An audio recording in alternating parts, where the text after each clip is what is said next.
1, 2, 3, come on!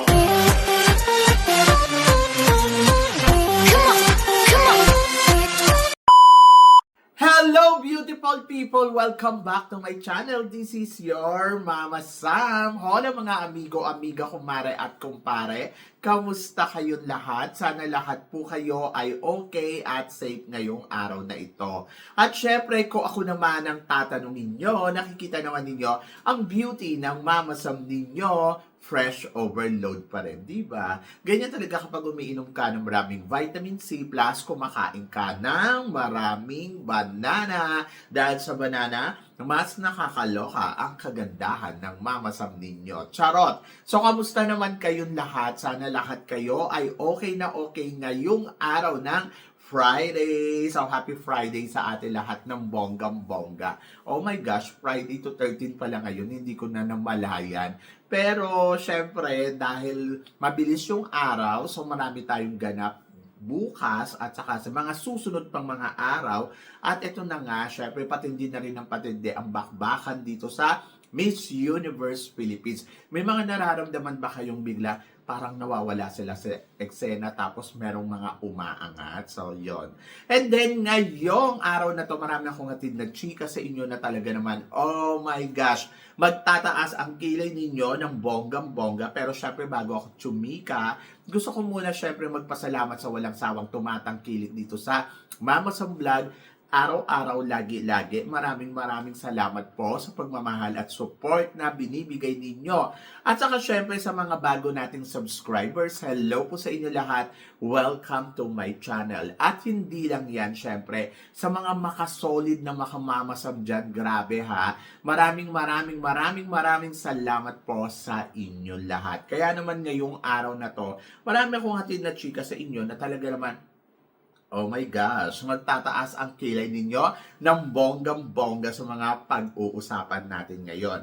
Kaya guys, huwag na nating patagalin ang ating mga chika. So para sa una nating chika, eto nga, ang Miss Nepal ay hindi na yata sila magpapadala ng kandidata nila sa Miss Universe dahil ang The Hidden Treasure ay 3 corona ang kanilang kinikerry ngayon. Ito nga ang Miss World, Miss International at Miss Cosmo. Ang Miss Cosmo na kaya ang kapalit talaga ng Miss Universe. Maraming nagsasabi na ang Cosmo na ang papalit talaga sa Miss Universe at lahat ng mga national director ay pupunta na daw dito sa Miss Cosmo. Totoo ba yan? And then ako para sa akin, syempre ang Miss Universe ay Miss Universe. Totoo, may problemang hinaharap ngayon ang Miss Universe, gawa nga ng honor, pero parang feeling ko naman ay pag naayos yan, Miss Universe pa rin ang titignan ng mga tao. And then dito naman sa Miss Cosmo, syempre, promising pageant siya. Hindi ko sinasabi na, ay nako, wala iyan. Pero ang sinasabi ko dito ay, siguro it's take a time bago pa masabi na talagang siya na ang pwedeng ipalit sa Miss Universe. Pero sa totoo lang guys, ako para sa akin, walang pwedeng pumalit sa Miss Universe. Maaaring aangat ang Cosmo, aangat ang Grand, pero wala pa rin makakapalit sa Miss Universe. Kasi ang Miss Universe ay Miss Universe. Happy ako na nandiyan ang Cosmo, happy din ako na nandiyan ang Grand, and happy din ako na nanatili ang ningning ng Miss Universe. So, yun. Nakakaloka kasi sila kung ano. And then, ayun. So, happy din naman ako kasi parang ang bongga din ng Nepal, no? Miss World, Miss Cosmo, at Miss International. So, parang yung ginaya noon ang Binibining Pilipinas. So, ngayon, ang tanong ko, pwede kayang mapunta sa Binibining Pilipinas ang Miss Cosmo? Para Binibining Pilipinas Cosmo, Binibining Pilipinas International, at Binibining Pilipinas Globe. O, di ba? Bongga din, o, di ba? Ay, nako, nakakaloka. So, parang, kasi di ba noon, ando doon sa Binibining Pilipinas ang Miss World, Universe, and International. So ngayon, kung lalagay dyan ang Cosmo, pwedeng Cosmo, International, and Globe. O, di ba? Mas bongga din. So, yan. And then, let's see kung gagawin niya ng Binibining Pilipinas in the future. Looking forward ako dyan. Pero ito, mas bongga. Oo, kasi ngayon, pinag-uusapan din sa social media. Sabing ganon, tapatan daw ng dalawang kandidata dito sa MGI All-Stars, ang pambato ng Thailand at ang pambato ng Philippines na si Gassini Ganados. Anong chika mo mamasam dito sa kanilang dalawa? Si Thailand, ang pambato nila ay ito nga wala nang iba kundi si Tarina Botes. And then sa atin naman si Gassini Ganados. Alam nyo sa totoo lang, kung ganda, hindi ko pa nakikita talaga si Gassini in person pero sa obserbasyon ko, maganda ang Gassini Ganados. Talagang Diyosa talaga yung beauty na meron siya. Pero syempre, nagkakaroon na rin siya ng edad. Nasa 34 years old na yata si Gassini, kung di ako nagkakamali. But kung titignan mo yung beauty niya at ikukumpara mo kay Tarina, siya po lang sinabi si Tarina sa beauty talaga ni Gassini Ganados. Si Tarina ay pinambato ng Thailand sa Miss World na El Tocuyo. At ito naman si Gassini sa Miss Universe, pero hindi naman na El Tocuyo si Gassini, nag-top 20, di ba? So parang feeling ko, kayang elbowin ni Gassini itong si Tarina. But pagdating sa communication skills, doon lang niya malalamangan talaga si Gassini dahil pwede niyang ma-elbow dito si Gassini dahil alam naman natin si Tarina ay magaling din pagdating sa communication skills. But, tignan na lang natin kung sino ang aariba sa kanila ng bonggang-bongga. Ako naniniwala ako na malakas ang laban ng pambato natin na si Gassini kasi iba ang caliber ng isang Gassini Ganados. Kung doon naman sa pinoproblema natin ay kasi mahina ang comm skills niya. Pero parang feeling ko naman na-improve na yan since 2019. And then, lalo na kung na-train na siya ng bonggang-bongga. And then, ayun, looking forward talaga ako na manalo dito si Gassini Ganados. And then, let's see kung tingnan natin kung kakayanin nga niyang gibain ang Thailand ng bonggang-bongga dito sa competition ng MGI All-Stars ngayon taon na to. So, are you excited? Kasi ako, yes, sobrang excited ako. At nakakaloka yan. O, di ba? So, good luck sa pambato natin at Laban Philippines. So, speaking of Thailand, so paano daw kung ang ipinadala ng Thailand sa Miss World ay si Antonia Porcel ngayong taon na to. So, tingin ko daw ba mananalo daw ba ng back-to-back ang Thailand?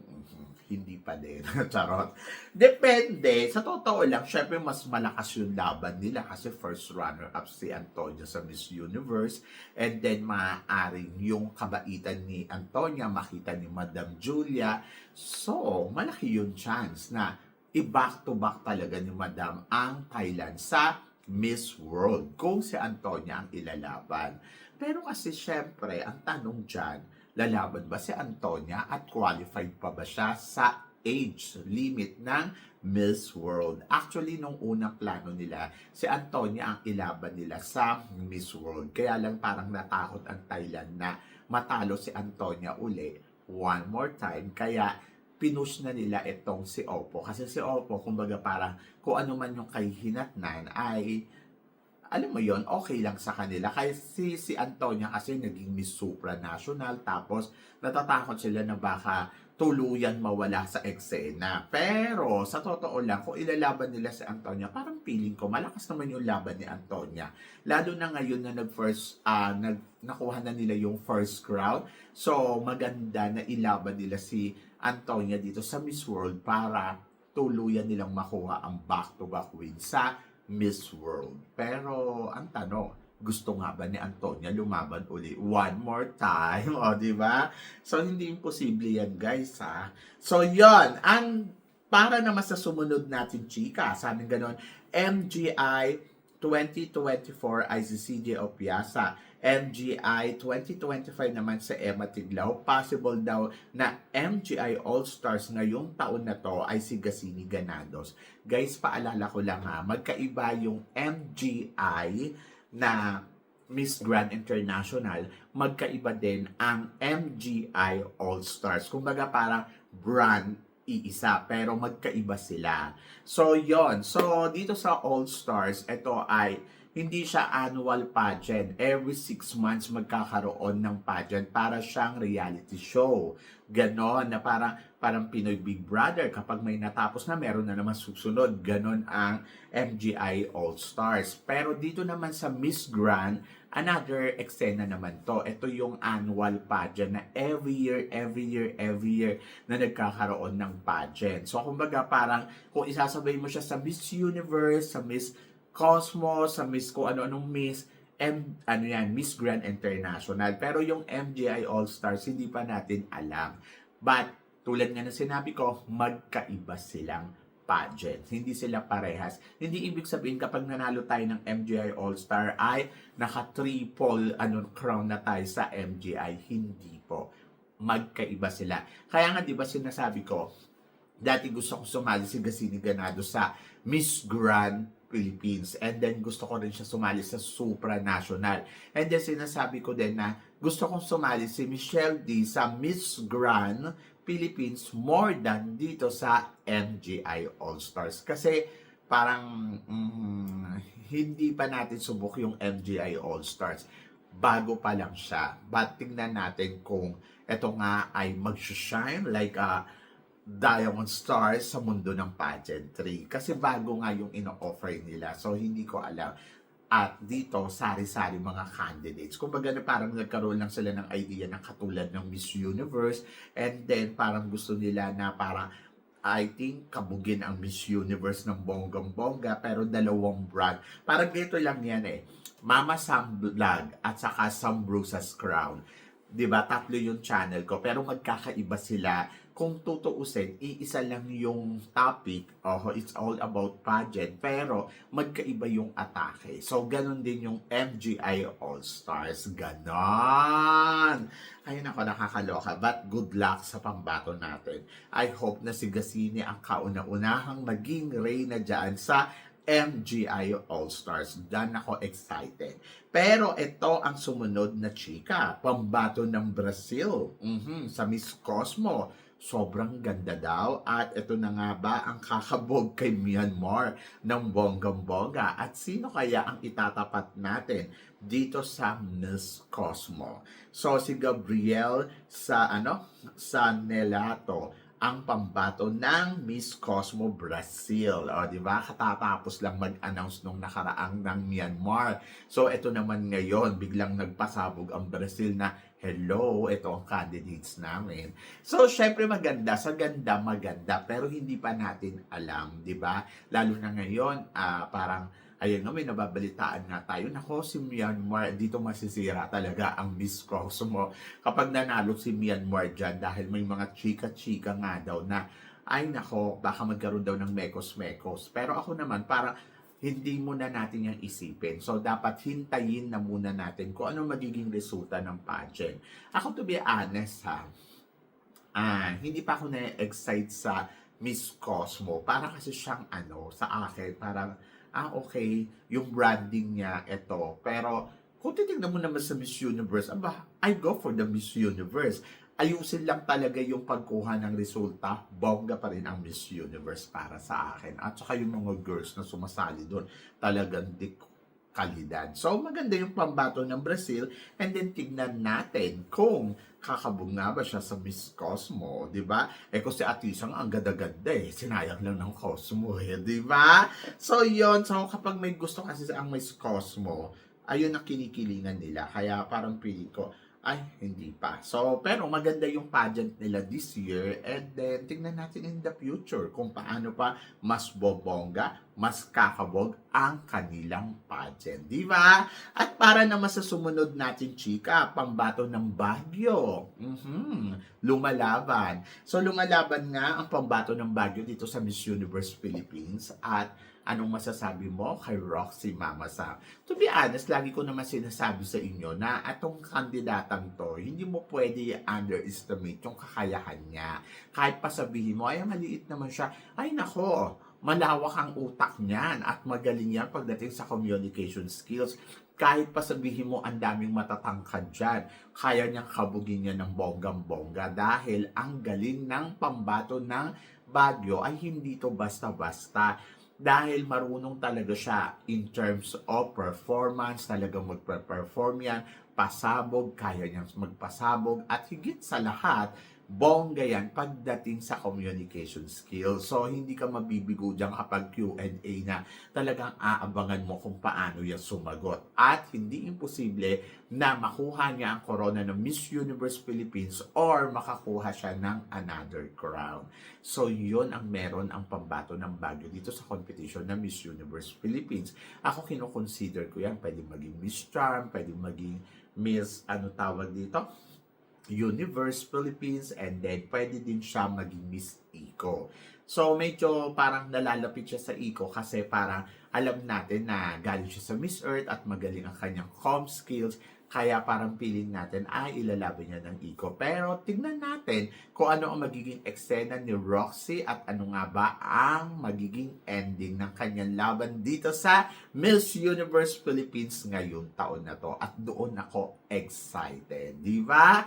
So, yon. So, panalo at bongga. And then, of course, pambato ng Pampanga. Hindi na maawat ang pag-angat dito sa competition ng Miss Universe Philippines. Anong chika mo dito, Mama Sam? Well, ang chika ko ay oo, nakikita ko nagpe-penetrate siya, lalo siyang umaangat at lalo siyang bumubongga.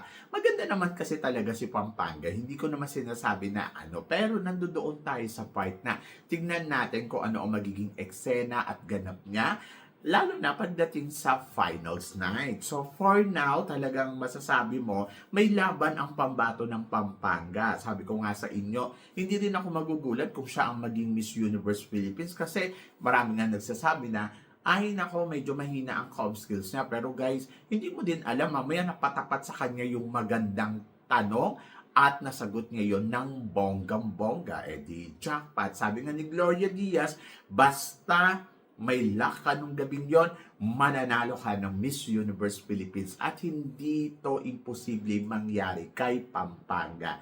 Maganda si Pampanga at nakikita ko naman na lumalaban. Pero ito ang sumunod na ating chika. Oho, syempre pambato ng La Union at Cebu Province. Tingin mo, Mama Sam, nawawala ba sila sa eksena?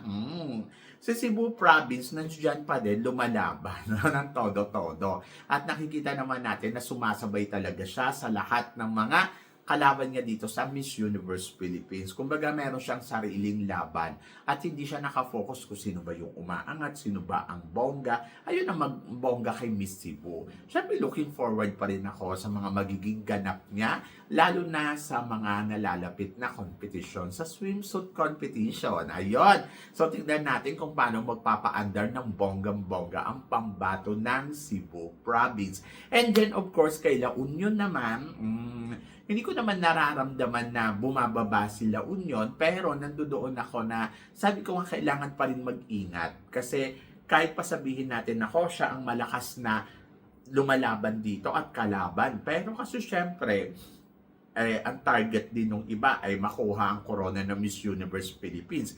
Na kay La Union na yan kung paano niya ipapanalo ang competition na to, at naniniwala naman ako na bobongga yan pagdating sa mga eksena, di ba? So, looking forward pa rin ako sa mga susunod na araw. For now, nagbibigay pa rin sa akin ng bonggang-bonggang performance, or amin ko sa inyo, ngayon parang naghahanap na ako sa kanya ng more and more and more. Pero nandoon pa rin ako na kumbinsido pa rin ako sa ganda niya. Kumbinsido pa rin ako pag tinitignan ko siya. I think she's a Miss Universe Philippines for 2026. Nandoon pa rin ako sa temang yun. Kasi nakikita ko pa rin naman sa kanya talaga yung maging isang kandidata sa Miss Universe. Ayun pa rin yung nakikita ko. Hindi ko naman ma-imagine na, ay, pang Miss Cosmo ba ang beauty niya? Parang wala namang ganon. Pero, let's see. Kasi habang tumatagal, lumalaban din yung iba. At, ayun nga, nakikitaan natin sila ng lakas at ng ganda. Diba? So, yon. So, kayo guys, ano guys ang pasasabi ninyo dito sa mga pinag-uusapan natin ngayon? So, i-comment below mo yan para at least malaman ko naman kung ano naman ang chika mo dito sa mga tinatalakay natin. Syempre, maraming salamat sa inyong lahat sa support at pagmamahal na binibigay ninyo syempre dito sa channel ko at sa mga hindi pa nakaka-subscribe. Please don't forget to click like and subscribe my channel at i-click nyo na rin po ang notification bell to more updated syempre sa aking mga chika. Sabi ng ganon, always keep smiling and laban lang. So guys, hanggang dito na lang. Hanggang sa muli nating chikahan. See you tomorrow. Thank you guys.